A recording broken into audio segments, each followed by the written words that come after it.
Information fueled. Opinion driven. This is Nashville's Morning News with Dan Mandis. And so, my fellow Americans, we talk news. 6:08, Nashville's Morning News on Super Talk 99.7 WTN. My favorite meme of the day. We've got a very confused looking Joe Biden. It says the party that says a guy can win the Miss America contest wants to control misinformation on the internet. So true. So very true. Earlier in the broadcast, we were talking about resting Biden face. If you look at some of the videos that are out there today of President Biden during the ceremonies for D-Day, 80 years since D-Day in France, he looks perpetually confused. But more than that, and there's an interview that I pulled with audio with David Muir where Biden just sounds sleepy. And if you watch the video, Biden, his eyes are so squinted, it's like he's getting ready to fall asleep. And his voice is so gravelly. And so it was a very, reasonably speaking, it was a very short interview. And you could just tell the difference between Joe Biden and, say, for example, Donald Trump. Now, what is not misinformation is this breaking news.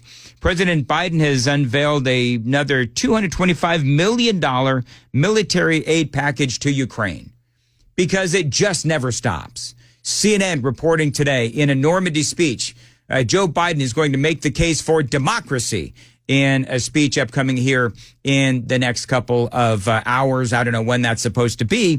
CNN is reporting that is going to begin soon.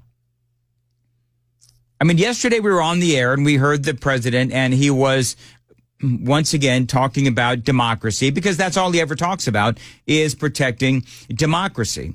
The party that is trying to always talk about, and I'm air quoting here, protecting democracy, they're the ones that have been destroying democracy with their lawfare. And don't forget, they also tried to pull Donald Trump off the ballot in various states across the country. So the more that the president speaks, the more BS we hear. But I want to play this audio. I played some of it in the 5 o'clock hour. Most of the audience actually comes crushing in at the 6 o'clock hour. So I'm going to play a couple more of these audio bites. I'm also going to go over a couple of other things. Hillary Clinton sent out a tweet yesterday that was so incredibly tone deaf. And also Donald Trump gave his interview to Dr. Phil, and I've got some good audio bites from that as well. And the comparing and the contrasting between Joe Biden and Donald Trump and their respective interviews, it is incredible. And by the way, don't tell me, because somebody tried to argue with me yesterday after I got off the air. Well, Joe Biden, he spent, I don't know how long it takes to fly. Maybe, young Jeff, can you look up how long does it take to fly from Washington, D.C. to France? I mean, it's got to be a really long flight. And so somebody says, well, Biden had a long flight. Oh, please. Defending why the president looks and sounds so tired and why yesterday's performance by Joe Biden was such a train wreck. Well, the man was tired. You do know that he's got an entire plane where he's got a bedroom and a full kitchen and a full bathroom, and he can sleep for the entire, how long? So it's at least 7 hours and 30 minutes. He can sleep for the entire 7 hours and 30 minutes if he so chooses on Air Force One. And then, by the way, he also called a lid the second they landed. So he had, at least a day's worth of sleep if he wanted to. But anyway, whatever. Arguing with idiots is something I've grown accustomed to. Moving on. So, Joe Biden, he had this interview with David Muir, and there's this thing I'm calling resting Biden face. Eyes are really squinted. Mouth is turned into a frown, and he is just, voice is really low and gravelly and sleepy and tired. And so they were talking about a number of different things, including immigration. I want to play this for you. David Muir talking about immigration. What's great about this is that this turns really awkward. I want you to listen close. You bring up your opponent, Donald Trump. He has said of your executive action, he's pretending to finally do something about the border, but it's all about show. He says we have a debate coming up. Biden's executive order is weak and pathetic. Is he describing himself? Weak and pathetic? It was like he says that to David Muir. And I think that Biden was expecting Muir to sort of laugh it off and say, yeah, right, whatever. But Muir, he sits there and he is stone-faced looking at Biden. Biden's executive order is weak and pathetic. Is he describing himself? Weak and pathetic? Come on. Look, everybody knows what's happened. We had a deal. It was much broader than this, much better, much more accepted across the board. And he got on the phone and told the Republicans, don't support it. So, again, as I was saying in the 5 o'clock hour, what's frustrating about these interviews is there's so much lack of context. Because, number one, isn't this what the Democrats and the media like to say about people who talk about, I'm going to air quote this, conspiracy theories, when Joe Biden says that Donald Trump got on the phone with his Republican buddies and told them not to approve the deal because it would be good for Biden and bad for Donald Trump in the upcoming election. Is there any evidence of that? Do they have phone records of Donald Trump calling these folks? Now, clearly, Donald Trump did say that this was a bad deal for America, which this immigration deal is a bad deal for America. So was the executive orders. So the deal that came out of the Senate wasn't nearly tough enough on closing the border and protecting our border. And so that's why the House Republicans said, no, we're not going to approve this. And that's why Donald Trump said that this is a bad deal. It wasn't because it would be bad for him and good for Joe Biden. It would have been bad for America. As you know, and I've spoken about this ad nauseum, the House had a much better deal, H.R. 2, that Chuck Schumer in the Senate simply would not even bring up for conversation. And so the longer you look at these deals and the longer you hear Joe Biden talk as he's trying to sell his executive order, the more you realize how full of BS he is. And Biden also saying, well, I wanted this all to be done legislatively. I finally, just a few months before the election, decided to pull the trigger on an executive order. Everyone in America that actually pays attention knows that the president is BSing. Oh, there's more. 6:16. Time to check the roads on WTN. Thank you very much. As far as your weather for today, a high of 83 and sunny. On Saturday, a high of 83, a little cloudy. On Sunday, a high of 81 and possible showers as well. Right now, 62 degrees at Super Talk 99.7 WTN. I'm right, though, about Biden's voice. I mean, I know that we're focusing on a couple of different things here in this interview between Joe Biden and David Muir in France, but what they're talking about is, important stuff. But when you listen to the president's voice, you can tell that he's extremely tired. He's run down. And as I'm saying, it's like resting Biden face. The eyes are almost closed. His mouth is sort of pointing downward. It's like resting B face, only it's resting Biden face, and he looks incredibly tired. And so then Muir asked him about the Trump trial. What do you think the American people should make of this? How important do you think this conviction should be in this race for president?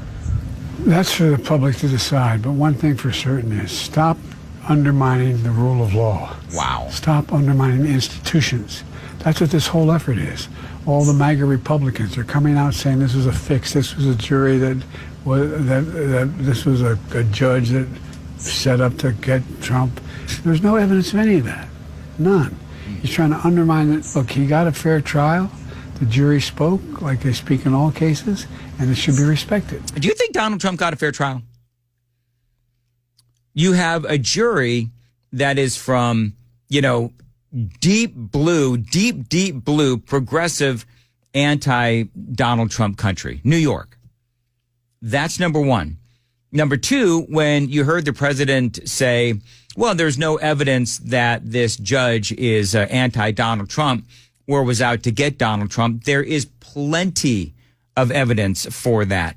So that's, and I mean, at the risk of repeating myself, we've covered this extensively, where the president should know, but obviously he doesn't know. But Judge Merchan, his daughter, works for Democrats. She is a Democrat strategist. So that's number one. Number two, the way that this trial was executed by Judge Merchan, it was clear that he was, as I like to say, and I mean, every legal expert that's out there that is progressive has even said that this judge executed and ran this trial with a foregone conclusion that Donald Trump would be found guilty. But see, again, not to belabor the point, but that is the problem with these network interviews with the likes of David Muir is, you know, he's got these questions that the president answers, and, you know, it's like, hold on, let me get my press release out. What is it? What am I supposed to say again? And there's no context. And the president's answers are accepted at face value. And I guess that's the beauty and the greatness of talk radio and, you know, some of the various cable outlets and news outlets and so forth, that at least we are able to give the proper context of Biden's answers, whether it is on immigration, whether it is on the Trump trial, or the fact that the president has now decided that it is okay for America to send missiles and, you know, other weaponry to be utilized inside of Russia, which is a lot of people are saying, including yours truly, that it's like Biden is sleepwalking us into World War III. And that is a very big deal, and that is a very big issue. And so when you look at what's going on with the president, gravelly voiced, we talked about this in the 5 o'clock hour, how utterly confused the president was as he was at that ceremony yesterday dealing with and commemorating the 80th anniversary of D-Day. He was confused. He gets out of the car. If you haven't seen the videos, he gets out of the car. He doesn't know where to go. No one is leading him by the hand. He's looking around. His eyes are squinty. His mouth is turned downward, and he is just utterly confused. He's up on stage with his wife, Jill, and he is trying to sit down. There's either no chair there, or the chair is further back than he wanted. Then somebody, Jill, told him, because if you see the video, she sort of, I tweeted this out, she puts her hand to her mouth, and I think she is clearly telling Joe, no, it's not time to sit down. You need to stand. But then he bends at the knees, and people are like, is he suffering from incontinence? And then he leaves the stage. And the whole thing is just weird. I get the very strong feeling that for President Joe Biden, this is his last trip abroad, but we'll have to wait and see what happens. But coming up, we're going to compare and contrast. We're going to compare and contrast Joe Biden's audio with Donald Trump's audio. That's number one. And number two, the American people have spoken on drug tests before their upcoming debate. Going to talk about that and a whole lot more straight ahead on Super Talk 99.7 WTN. 622 on Nashville's Morning News. Dan Mandis here. One of the big issues that can impact your home and your health is mold.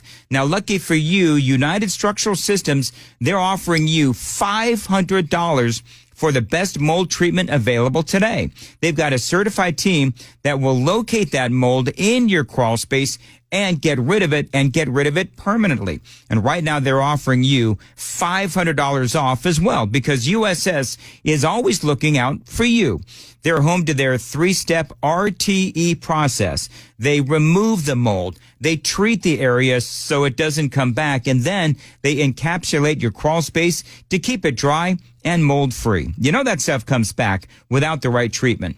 USS makes sure that it won't, and right now that process is $500 off any mold treatment full solution.